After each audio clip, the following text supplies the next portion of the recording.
Mesdames et messieurs, merci de nous préférer. Voici les titres de cette édition. Audience à la Haute Autorité de l'Audiovisuel et de la Communication RAC ce jeudi 12 mars 2026. Les délégations des nouveaux bureaux de l'Association des agences de communication du Bénin et de l'Union des professionnels des médias du Bénin UPMB reçues par le président de la RAC, Édouard Loko.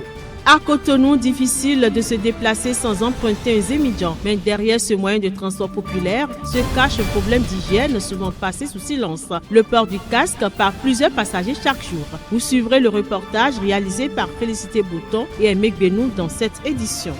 Hors du Bénin, le président ukrainien Volodymyr Zelensky reçu ce vendredi par son homologue Emmanuel Macron à Paris. Cette 12e visite du président ukrainien en France depuis le début de l'invasion russe de l'Ukraine en février 2022 et qui intervient au lendemain d'une étape en Roumanie vise, selon l'Élysée, à éviter absolument un effet d'éclipse lié au conflit déclenché par les États-Unis et Israël contre l'Iran qui écrase l'actualité et monopolise l'attention des dirigeants mondiaux. À nouveau, bonsoir. Le président de la Haute Autorité de l'Audiovisuel et de la Communication RAC, Édouard Loko, a reçu ce jeudi 12 mars 2026 les délégations des nouveaux bureaux de l'Association des agences de communication du Bénin et de l'Union des professionnels des médias du Bénin, UPMB, respectivement conduites par Alexis Yongueno et Hervé Prudence Ressou. Les deux délégations ont présenté leurs équipes, leurs visions ainsi que leurs priorités pour leur mandat à la tête de ces organisations professionnelles. Les responsables ont également exprimé leur volonté de renforcer la collaboration entre l'institution de régulation afin de contribuer à l'assainissement du secteur de la communication, au respect de la déontologie et à la formation des professionnels des médias. Le président de la RAC a salué cette démarche et prodigué des conseils aux nouveaux dirigeants. Il les a invités à promouvoir la responsabilité, la rigueur et le professionnalisme dans leur secteur respectif. À Cotonou, difficile de se déplacer sans emprunter un Zémidjan. Mais derrière ce moyen de transport populaire se cache un problème d'hygiène souvent passé sous silence. Le partage du casque entre plusieurs passagers chaque jour. Une habitude à risque dont Zémidjan et usagers sont pourtant bien conscients. Reportage Félicité Bouton et Aimé Benou. Dans les rues de Cotonou, le balai des Zémidjans rythme le quotidien, mais derrière chaque course, un risque invisible, celui du casque partagé, un même casque parfois porté par des dizaines de passagers chaque jour. Casque le gozebo tu nous client le et nous gêne mindellement. Tu vois, et quand nous y quoi ou tout, bon quoi vivi nous quelqu'un nous dit nous bois aux hommes, mais non si c'est Johnny et moi, mais bien oui mon mais tu vois le casque le couine, ben nous assis moi tout bon. Client de l'année, mon casse les boys, nous les voyons bien. Bon, nous bois les rideaux de mon, boy, mon casse rond pério, you know, y casse garon pério, néon. Et les boys casse d'abord à deux tout. Mais des coachs en caca, tu vas aider le mois ça. Nous sommes qu'on a tout là. Client si casque, tout si casque quoi. Attendez donc gosser la maison mais là, ils ont l'air de titan ouais. À où tu retournes? À ton deux tables là me dit ni me des cas bochon mais bilo mais quoi bisi bilan j'ai à où toi. Quelqu'un a un casse à ouais non en temps réel là. Transpiration, champignons, poux, infections cutanées, les risques sont réels et les passagers en sont conscients. Normalement, mais là, on judge le client laisse une casse, une casse yo-yo. Le pharmacien il veut reprendre des beaux sacs de côté, tu vois côté à quoi? Maman côté bien sain. C'est mi jano là. Casse le quoi mais ne mourir no chien. Et non ici ba moyen bon. Et terantio et mala un problème wa et nanyo. Do couvrir de boy na zero. Ta chobo na chon casso. Mais de la caro moi des fois il te casso bona. Chono gwen. Entre sécurité routière et hygiène, la solution reste difficile à trouver.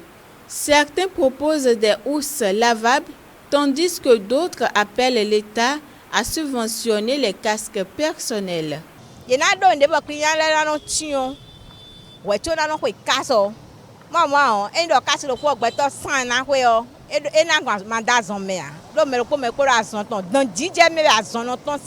Mais le polo poni babo do casse et les bons il y a nos casques quelqu'un nous les ça serait un peu mieux. 2 ou 3 fois par semaine ouais non colon. Do était où nous yesu ya tombo tionté assisté sous notre client.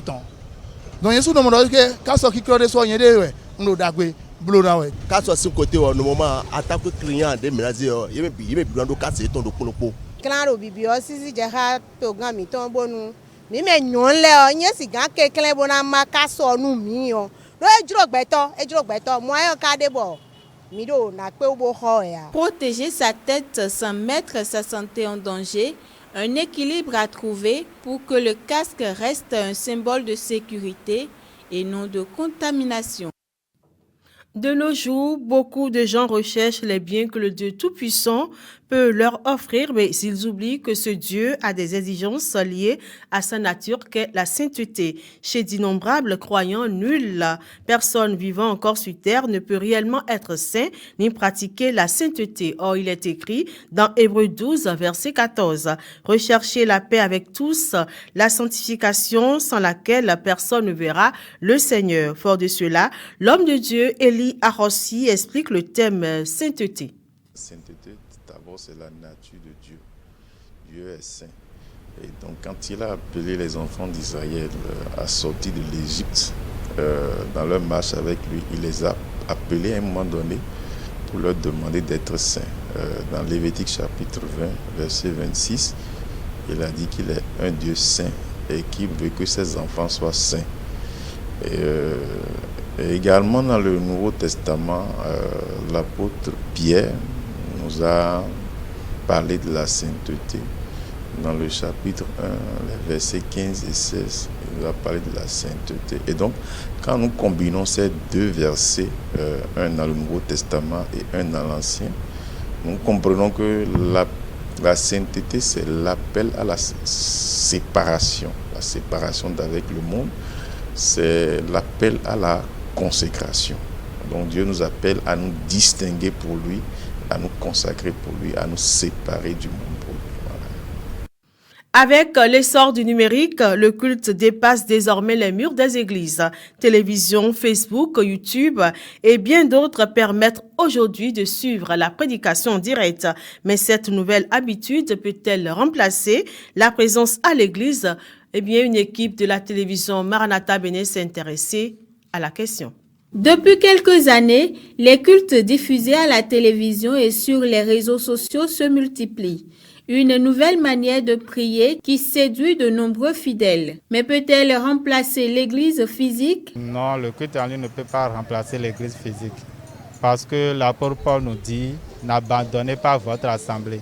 Donc si l'apôtre Paul le dit, c'est pour une raison, je pense. Il peut y avoir des perturbations, comme des appels urgents peut-être. Il y a une grâce là, il y a une récompense là.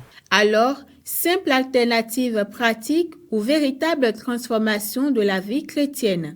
Le révérend Kpadé appelle à la prudence. Ça ne peut jamais remplacer la présence physique à l'église dans la mesure où ce n'est pas du tout la même chose. Celui qui est à l'église et qui suit le culte du début jusqu'à la fin est dans un environnement donné. Celui qui est à la télé et qui suit en ligne est dans un autre environnement. Et la parole de Dieu dit, « Oh, voici qu'il est agréable, qu'il est bon que les enfants de Dieu soient ensemble. » Et c'est là que Dieu envoie la bénédiction en son temps. Et il a décrit que c'est comme l'huile qui est versée sur la tête du grand sacrificateur Aaron qui tombe dans sa barbe et qui descend dans ses vêtements jusqu'aux pieds. C'est comme la rosée de l'Hermon qui tombe au sommet de la montagne et qui vient dans la vallée et mouille tout ce qui est là. Celui qui est dans l'église, il vit tout cela spirituellement. La rosée du ciel tombe sur toute l'assemblée. Il dit c'est là que Dieu envoie la bénédiction. Lorsqu'il y a des grandes campagnes d'évangélisation, lorsqu'il y a des retraites spirituelles, des conventions, et que tous les enfants de Dieu sont là-bas, il ne faut pas rester à la maison pour dire je vais suivre en ligne. Si tu veux te déplacer, il vaut mieux te déplacer que de dire je vais suivre en ligne. Parce que ce n'est pas du tout la même chose. La bénédiction que les gens reçoivent ici, tu vas recevoir une partie, certainement si tu es très attentif, mais tu seras distrait. Tu ne peux pas faire 30 minutes pour suivre le culte jusqu'à la fin. Quelques minutes après, tu auras envie d'aller uriner, tu auras envie d'aller à la toilette, tu auras envie d'aller prendre un verre d'eau, tu auras envie de grignoter quelque chose. Et ça là, toutes ces distractions ne te permettent pas d'être concentré pour dire que je suis en ligne. Il faut se déplacer pour être là où se trouvent les enfants de Dieu. L'Église s'adapte donc aux nouvelles technologies tout en rappelant l'importance du rassemblement physique. Le culte en ligne, oui, mais pour beaucoup, rien ne peut remplacer encore la chaleur de la communauté réunie. Dernière ligne droite de cette édition, le président ukrainien Volodymyr Zelensky est reçu ce jour à l'Élysée par son homologue français, le président Emmanuel Macron. Municipal à Paris, Rachida Dati appelle à l'unité, à l'union plutôt de tous les Parisiens contre une gauche radicale. Et puis, guerre au Moyen-Orient, aucun signe d'apaisement. L'actualité internationale, c'est avec Sinatou Aouyouadjovi.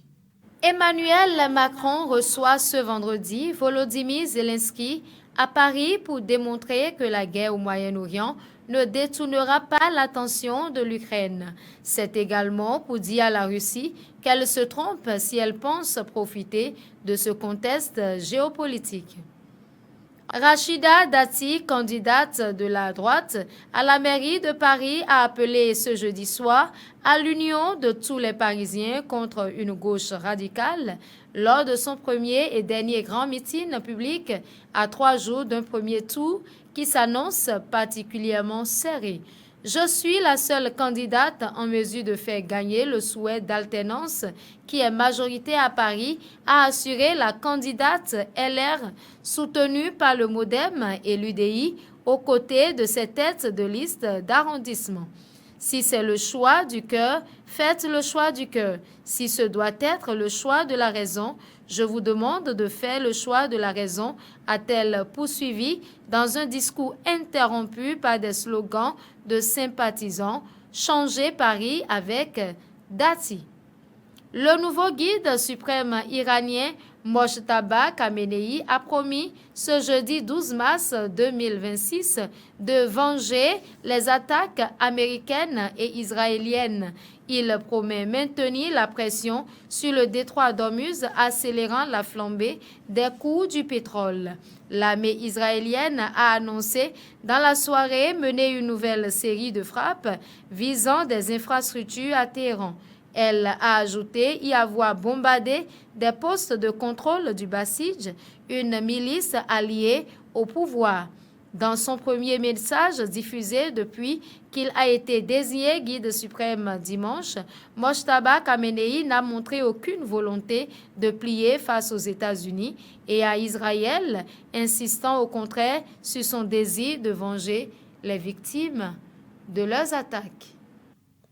C'est la fin de l'édition, mesdames, messieurs. Merci de nous avoir suivis et merci également de nous suivre et de vous abonner à nos chaînes YouTube, Insta, Instagram, Facebook et TikTok. Bonne suite de soirée.